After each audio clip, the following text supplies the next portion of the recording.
Hello everyone, welcome back to my channel civil Gyan centre. अब अगले lecture में हम लोग क्लोज ट्रैवर्स में कुछ कंप्यूटेशंस देखेंगे। तो देखिए, बेसिकली हम ये देख लिया था कि कोई भी ट्रैवर्स लाइन होती है तो उसके कोऑर्डिनेट लैटिट्यूड और डिपार्चर। लैटिट्यूड था उसका L cos theta, north west north south direction में प्रोजेक्शन, और ये L sine theta east west direction में प्रोजेक्शन। पॉजिटिव था नॉर्थ में, नेगेटिव साउथ में, पॉजिटिव ईस्ट में, नेगेटिव वेस्ट में। तो अब देखिए, इस कोऑर्डिनेट को दो तरह से हम लोग डिफाइन करते हैं। एक होता है डिपेंडेंट कोऑर्डिनेट, एक होता है इंडिपेंडेंट कोऑर्डिनेट। डिपेंडेंट कोऑर्डिनेट क्या, कि जैसे कोई ट्रैवर्स है, फॉर एग्जांपल जैसे ये दो लाइन का ट्रैवर्स है, ठीक है, ओपन ट्रैवर्स है, ये क्लोज भी हो सकता है। तो अगर इसमें हम पॉइंट ए की मदद से पॉइंट बी का हम कोऑर्डिनेट डिफाइन करें, जैसे हम बोलें कि ये जो डिपार्चर है डी बी डिस्टेंस पे है फ्रॉम पॉइंट ए, और लैटिट्यूड है एल बी डिस्टेंस पे नीचे फ्रॉम पॉइंट बी। तो यहाँ पे हम कह सकते हैं कि अगर हम इसको थोड़ा यहाँ पे इसी लाइन को ऐसे ब्रॉड करके खींच दूँ और मैं बोलूँ कि अगर आप ए को रेफरेंस मानते हुए कैलकुलेट करें तो हमारा लैटिट्यूड नीचे की ओर आया है, एल बी, और डिपार्चर ईस्ट की तरफ आया है डी बी। तो हम बोल सकते हैं कि इसका coordinate of B with respect to A होगा एल बी निगेटिव में और डिपार्चर पॉजिटिव में। तो ये जब हम लोग किसी एक पॉइंट की मदद से बाकी अगले पॉइंट का हम लोग लैटिट्यूड और डिपार्चर निकाल रहे हैं तो उसको डिपेंडेंट कोऑर्डिनेट कहते हैं, क्योंकि वो एक पे डिपेंड कर रहा है, पिछले वाले पे डिपेंड कर रहा है। अगर मैं बोलूँ कि हर एक पॉइंट का कोऑर्डिनेट किसी एक पॉइंट के रिस्पेक्ट में हम लोग कैलकुलेट कर रहे हैं जो कॉमन है, जैसे फॉर एग्जांपल ओरिजिन के रिस्पेक्ट में सबका कैलकुलेट कर रहे हैं, तब जो कोऑर्डिनेट आता है उसको इंडिपेंडेंट कोऑर्डिनेट कहते हैं। वो किसी और पॉइंट पे नहीं डिपेंड करता, वो किसी एक कॉमन पॉइंट पे डिपेंड करता है जो सबके लिए है, लाइक ओरिजिन। तो आप डेफिनेशन पॉज करके पढ़ सकते हैं, डेफिनेशन इतना इंपॉर्टेंट नहीं, कंसेप्ट इंपॉर्टेंट है, ठीक है। तो जैसे फॉर एग्जांपल ए के लिए यहाँ पे हो जाएगा D A L A, B के लिए हो जाएगा डी बी एल बी। अब यहाँ पे D B L B B का दोनों पॉजिटिव रहेगा, ठीक है, क्योंकि ये ओरिजिन के रिस्पेक्ट में है ना कि ए के रिस्पेक्ट में है।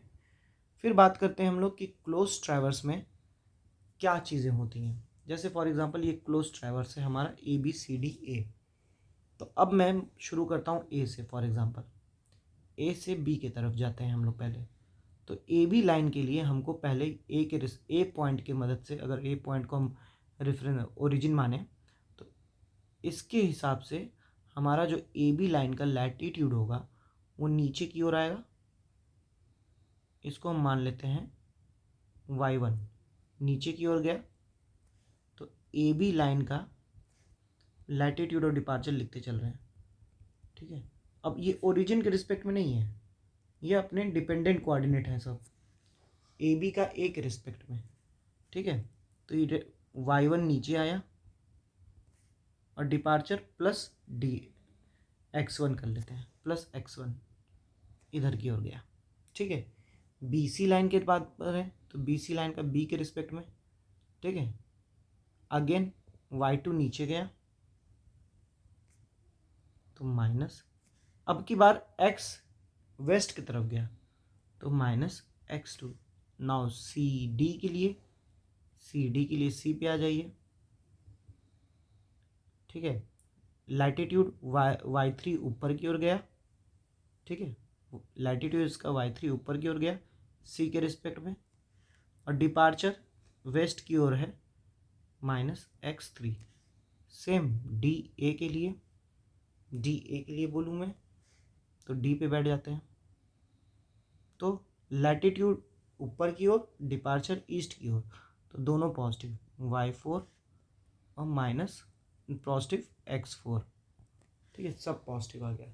तो क्लोज ट्रैवर्स में अगर आप ध्यान दें, फॉर एग्जांपल मैं एक बार इस फिगर के थ्रू बताने की कोशिश कर रहा हूँ कि हमने x1 डिस्टेंस इधर चली, पहले डिपार्चर साइड में देखिए x1 डिस्टेंस इधर चली, ठीक है, इतना मैंने यहाँ ज़्यादा खींच दिया, ये बी के यहाँ तक रहेगा। x1 डिस्टेंस यहाँ तक है, ठीक है, ये ज़्यादा खींच दिया था मैंने, ठीक है, x1 डिस्टेंस यहाँ तक चली मैंने, ठीक है, यहाँ तक, तो हम b पहुँच गए। अब b से हम x2 डिस्टेंस यहाँ तक आए तो हम c तक पहुँच गए। c से हम x3 डिस्टेंस और चले इधर की ओर तो हम वापस d तक पहुँच गए, और d से फिर फाइनल x4 चले तो फिर हम वापस यहाँ a पे पहुँच गए। तो अगर मैं कहूँ कि सारे डिपार्चर को मैं ऐड कर दूँ, x1 बना देता हूँ यहाँ पे, b से x2, ठीक है, c से x3 एंड d से x4, इनके साइन के साथ। तो x1 क्या है, ईस्ट साइड में है, positive, x2 negative, x3 negative, x4 positive. इन सब को साइन के साथ अगर जोड़ दिया जाए तो ये वापस से, क्योंकि a पे आ जा रहा है, तो ये सब समेशन ज़ीरो हो जाएगा। समेशन अगर कर दिया जाए, ये समेशन डिपार्चर, ये समेशन लैटिट्यूड, लैटिट्यूड का भी देख लीजिए, a के रिस्पेक्ट में नीचे आए हम लोग तो -y1, फिर b के रिस्पेक्ट में और नीचे आए -y2, फिर c के रिस्पेक्ट में फिर ऊपर गए +y3, एंड देन d के रिस्पेक्ट में वो ऊपर गए +y4। मतलब a से चले नीचे आए, यहाँ पे a से नीचे आए, फिर और नीचे गए, फिर ऊपर गए, फिर और ऊपर गए, तो मतलब जहाँ से चले थे वापस वहाँ आ गए। तो अगर मैं डिपार्चर और लैटिट्यूड को जोड़ूं तो क्लोज ट्रैवर्स के लिए कंडीशन बनती है कि डिपार्चर और लैटिट्यूड का सम ज़ीरो होना चाहिए, ठीक है। इस तो कंडीशन एक हमको मिली, नेसेसरी कंडीशन,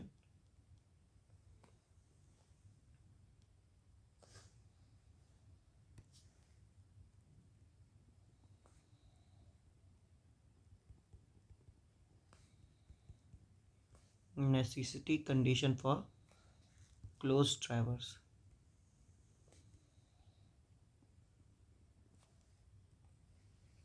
क्या, summation of latitude is equal to summation of departure equal to zero, ये होना चाहिए, ठीक है। अब इस कंडीशन से एक फ़ायदा मिलता है हम लोग को, जैसे क्या पता हमारे पास A B, B C, C D, D A ये क्लोज था, लैटिट्यूड डिपार्चर, इसकी वैल्यू पता है, इसकी वैल्यू पता है, मान लेते हैं ये नहीं पता है हमको, ये वैल्यू पता है, ये वैल्यू हमको नहीं पता, ठीक है, मिसिंग है, फिर ये वैल्यू पता है और ये वैल्यू यहाँ मिसिंग है, ठीक है। मतलब departure of D A line और latitude of C D line ये नहीं पता है हम लोग को। तो कुछ नहीं, हमको अगर ये पता है कि ये क्लोज ट्रैवर्स है, तो हमको पता होगा कि समेशन एल किसके बराबर होगा, ज़ीरो, समेशन डी किसके बराबर होगा, ज़ीरो। तो सबको सम कर देंगे, जो मिसिंग होगा वो पता चल जाएगा। तो इस कंडीशन का यूज़ करते हैं हम लोग फॉर मिसिंग डेटा कैलकुलेशन, इस फॉर्मूले का यूज़ होता है, ठीक है, इस कंडीशन का इस्तेमाल होता है। तो ये हो गया कंडीशन। और एक बात कर लेते हैं, जैसे साइन कन्वेंशन तो हम लोगों ने देखा था, एक बार और देख लेते हैं कि फॉर एग्ज़ाम्पल अगर मैं बोल दूं कि ये हमारा फर्स्ट क्वाड्रेंट है, ठीक है, ये हमारा सेकेंड क्वाड्रेंट है, ठीक है,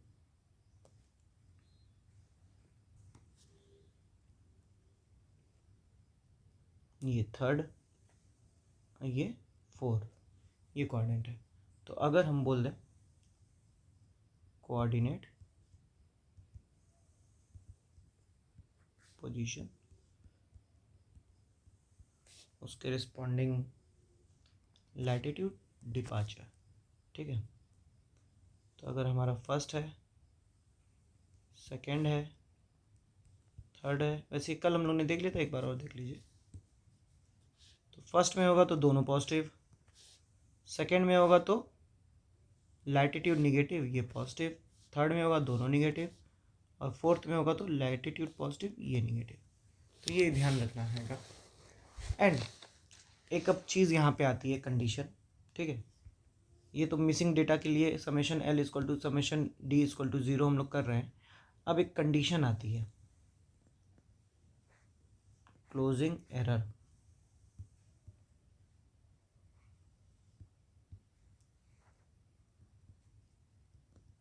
closing error in case of closed contour, closed traverse. इसमें क्लोजिंग एरर का एक कंडीशन आता है, क्या? इन केस अगर summation L not equal to 0 हुआ and summation D not equal to 0 हुआ for closed traverse,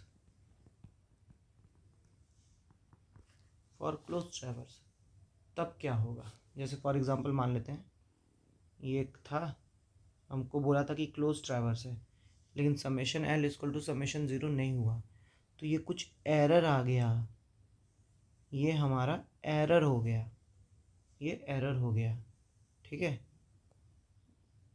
for example summation D की वैल्यू कुछ आई, समेशन एल की वैल्यू कुछ आई, तो वहाँ पे एक एरर आ गया।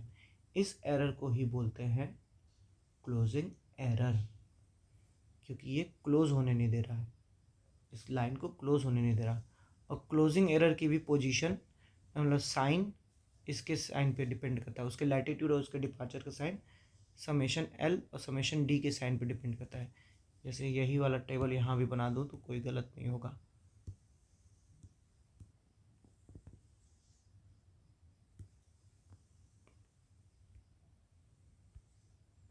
बस हल्का सा चेंज करना होगा यहाँ पे मुझे, यहाँ पे कोऑर्डिनेट पोजीशन की जगह यहाँ बस लिख देना होगा location of E, location of E. तो अगर लैटिट्यूड डिपार्चर दोनों पॉजिटिव आ रहे हैं, समेशन ऑफ लैटिट्यूड और समेशन ऑफ डिपार्चर दोनों पॉजिटिव आ रहे हैं, तो फर्स्ट कोऑर्डिनेट में है ई। सेकेंड कोऑर्डिनेट में कब होगा? जब समेशन ऑफ लैटिट्यूड निगेटिव और summation of departure positive. Third में कब होगा? जब दोनों निगेटिव। फोर्थ में कब होगा? जब लैटिट्यूड पॉजिटिव और departure negative. In this way closing error can be calculated. और उसकी वैल्यू क्या होगी? ई की वैल्यू होगी under root of summation L का स्क्वायर समेशन डी का स्क्वायर।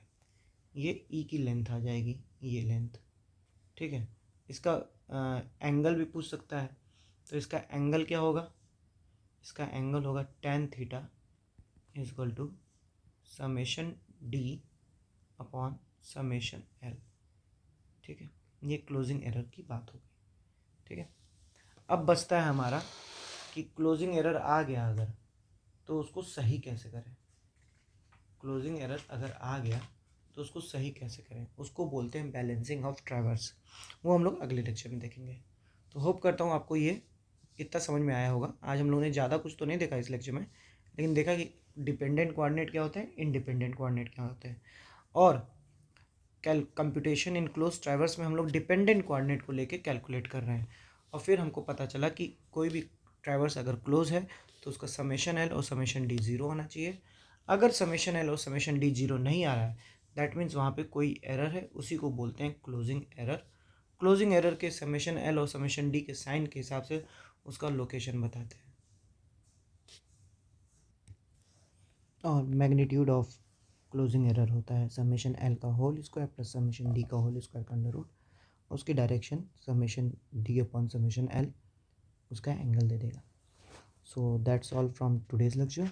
अब अगले में हम लोग देखेंगे बैलेंस कैसे करते हैं इस एरर को, बैलेंसिंग ऑफ ट्रैवर्स के थ्रू। तो चलिए मिलते हैं आपसे अगले वीडियो में। तब तक अगर आपको वीडियो अच्छा लगा हो तो हमारे चैनल को सब्सक्राइब करिए, हमारे वीडियोस को लाइक करिए और अपने दोस्तों के साथ शेयर करिए। चलिए मिलते हैं आपसे, धन्यवाद।